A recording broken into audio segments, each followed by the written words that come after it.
जिस इंसान ने आज तक कोई भी गलती नहीं की है, उस इंसान ने आज तक कुछ भी नया करने का ट्राई ही नहीं किया है।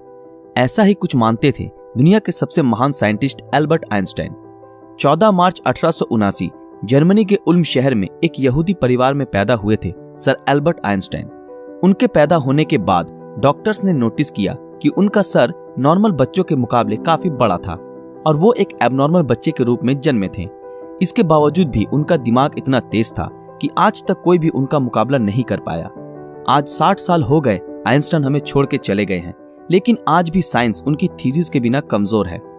तो यही वजह है कि हर कोई उनके दिमाग के बारे में जानना चाहता है कि आखिर उनके ब्रेन में ऐसा क्या था जो कि उन्हें इस मुकाम तक लेकर आया कि आज उन्हें दुनिया भर में ग्रेटेस्ट साइंटिस्ट के नाम से जाना जाता है। क्या उनके ब्रेन में कोई सुपरनैचुरल पार्ट्स थी? तो आज हम इस वीडियो में इसी विषय के ऊपर चर्चा करेंगे। दरअसल जब एल्बर्ट आइंस्टाइन का जन्म हुआ था तब उनका सर किसी भी नॉर्मल बच्चे से ज्यादा बड़ा था। नॉर्मली बच्चे 1 या 2 साल की उम्र में बात करना सीख जाते हैं, लेकिन आइंस्टाइन 4 साल की उम्र तक बिल्कुल भी बात नहीं कर पाते थे। मगर एक दिन जब वो अपने माता पिता के साथ रात के खाने पर बैठे थे तो अचानक आइंस्टाइन ने कहा, सूप बहुत ही गर्म है। अपने बेटे को इस तरह एकदम साफ बोलता सुन उनके पेरेंट्स हैरान हो गए और खुश भी हुए। लेकिन बाद में जब उनसे पूछा गया कि अब तक तुम क्यों कुछ नहीं बोलते थे, तो आइंस्टाइन ने अजीब से जवाब दिया कि अब तक तो सब कुछ सही था। आइंस्टाइन के जीवन से जुड़े अजीबोगरीब किस्से यही नहीं रुके, बल्कि उनके बड़े होने पर भी उनकी कई ऐसी आदतें थी जिनके बारे में सुनकर हर कोई हैरान रह जाता है। जैसे कि एल्बर्ट आइंस्टाइन को डेट्स और फोन नंबर याद रखने में प्रॉब्लम होती थी, यहाँ तक कि उन्हें खुद का टेलीफोन नंबर भी याद नहीं रहता था। एक बार उनके एक सहकर्मी ने उनसे उनका फोन नंबर मांगा तो आइंस्टाइन उनके पास रखे टेलीफोन डायरेक्टरी में अपना नंबर ढूंढने लगे। ये देख के सहकर्मी ने चकित होकर बोला, आप अपना खुद का फोन नंबर क्यों याद नहीं रखते? तो आइंस्टाइन ने उनको कहा कि किसी ऐसी चीज को भला क्यों मैं याद रखूं जो मुझे किताबों में ढूंढने से मिल जाती है। आइंस्टाइन कभी भी जूतों के अंदर मोजे नहीं पहनते थे, क्योंकि उनकी टांगों की उंगलियां इतनी बड़ी थी कि बचपन में हमेशा टांगों की उंगलियों की वजह से मोजे में छेद हो जाते थे। इसलिए उन्होंने मोजा पहनना ही छोड़ दिया। यहाँ तक कि वो अपने जूतों के फीते भी दूसरों से बंधवाते थे, क्योंकि उन्हें जूते के फीते बांधना भी नहीं आता था। दोस्तों, आइंस्टाइन हमेशा कहते थे कि मेरे अंदर कोई खास चीज नहीं है, पर मैं तो केवल एक ऐसा इंसान हूँ जिसमें क्यूरियोसिटी कूट कूट कर भरी हुई है। लेकिन आपको ये जानकर हैरानी होगी कि आइंस्टाइन हमेशा से इतने बुद्धिमान नहीं थे, बल्कि वो बचपन में पढ़ाई में बहुत ही कमजोर थे। इसलिए बचपन में उनकी गिनती बेवकूफ बच्चों में की जाती थी। उनकी कुछ हरकतों की वजह से उन्हें कुछ लोगों ने तो शारीरिक रूप से विकलांग कहना भी शुरू कर दिया था। खास करके आइंस्टाइन के टीचर भी उन्हें पसंद नहीं करते थे, क्योंकि वो सिर्फ साइंस और मैथ के अलावा हर सब्जेक्ट्स में फेल होते थे और बचपन से ही आइंस्टाइन को किताबी ज्ञान में कोई रुचि नहीं थी।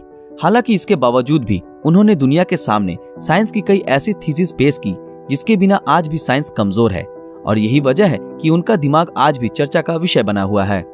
18 अप्रैल 1955 आइंस्टाइन की मृत्यु के बाद पैथोलॉजिस्ट डॉक्टर थॉमस हार्वे ने आइंस्टाइन के परिवार की अनुमति के बिना ही उनके दिमाग को रिसर्च के लिए निकाल लिया था और वो वहां से भाग गए। इस हरकत के लिए डॉक्टर हार्वे को नौकरी से निकाल दिया गया, लेकिन उन्होंने कहा कि ऐसा उन्होंने सिर्फ रिसर्च के लिए ही किया है और वो वादा करते हैं कि वो आइंस्टाइन के दिमाग पर रिसर्च जरूर करेंगे ताकि आने वाले समय में इससे साइंस और साइंटिस्ट दोनों को ही कुछ फायदा हो सके। लेकिन रिसर्च के लिए परमिशन न मिलने के कारण डॉक्टर हार्वे ने आइंस्टाइन के दिमाग को एक जार के अंदर बेसमेंट में कैद रखा। बाद में आइंस्टाइन के बेटे हैंस एल्बर्ट आइंस्टाइन की अनुमति के बाद डॉक्टर हार्वे ने आइंस्टाइन के दिमाग पर रिसर्च करना शुरू किया। पहले उन्होंने आइंस्टाइन के दिमाग का वजन किया, जिसका वजन 1230 ग्राम था, जो नॉर्मल इंसान के दिमाग के वजन से काफी छोटा था, क्योंकि दरअसल एक इंसान के दिमाग का वजन करीब 1400 ग्राम होता है। इसके बाद डॉक्टर हार्वे ने आइंस्टाइन के ब्रेन को 240 भागों से टुकड़े किए और उन टुकड़ों को दुनिया भर के मशहूर रिसर्चर्स के पास भेज दिया ताकि वो अच्छे से देख सके कि आखिर आइंस्टाइन के दिमाग में ऐसा क्या था जो बाकी आम इंसानों में नहीं था। और उसके बाद डॉक्टर हार्वे ने आइंस्टाइन के ब्रेन टिश्यूज के 1000 माइक्रोस्कोपिक स्लाइड्स बनाए, जिससे आइंस्टाइन के दिमाग की अच्छी तरह से जांच हो सके। रिसर्च के दौरान ये पाया गया कि आइंस्टाइन के ब्रेन में आम इंसानों से ज्यादा सेल्स थी। आइंस्टाइन के दिमाग का सेरिब्रल कॉर्टेक्स नाम का हिस्सा एक आम इंसान के दिमाग के मुकाबले काफी अलग था। दरअसल ये सेरिब्रल कॉर्टेक्स दिमाग का एक जरूरी हिस्सा होता है जो सबसे जटिल दिमागी प्रोसेस के लिए मेन फैक्टर होता है, और यही ऐसा हिस्सा होता है जो अजीबोगरीब तरीकों से विकसित होता है। और साइंटिस्टों का मानना है कि यही वजह थी कि उनका दिमाग बहुत ही असाधारण सोचता था। जब साइंटिस्टों ने आइंस्टाइन के ब्रेन को फर्दर एग्जामिन करना शुरू किया तो वो बिल्कुल हैरान रह गए कि उनके ब्रेन में रिंकल पैरिएटल ओपेरिकुलम मिसिंग है, जिसके कारण उनके ब्रेन की पैरिएटल लोब का साइज नॉर्मल ब्रेन से 20% ज्यादा बड़ा था। साइंटिस्टों का कहना है कि यही वजह है कि आइंस्टाइन की मैथमेटिकल स्किल और चीजों को इमेजिन करने की पावर नॉर्मल ब्रेन से ज्यादा थी और उनके दिमाग में न्यूरॉन्स की डेंसिटी 17% ज्यादा थी, जिस वजह से आइंस्टाइन को ज्यादा ब्रेन पार्ट मिलती थी। साइंटिस्ट के मुताबिक इसी वजह से आइंस्टाइन का कंसंट्रेशन और दूरदर्शिता औरों से कई ज्यादा था। साइंटिस्ट कहते हैं कि आइंस्टाइन के ब्रेन में ज्यादा फोल्ड थी, जो उनकी इंटेलिजेंसी का और एक कारण था। आइंस्टाइन का दिमाग 46 टुकड़े के रूप में अमेरिका के फिलाडेल्फिया शहर के मटर म्यूजियम में प्रिजर्व किया गया है। दोस्तों, आज साइंस ने कितनी तरक्की कर ली है, लेकिन इसके बावजूद आज भी आइंस्टाइन के दिमाग और इंटेलिजेंसी एक पहेली बनी हुई है।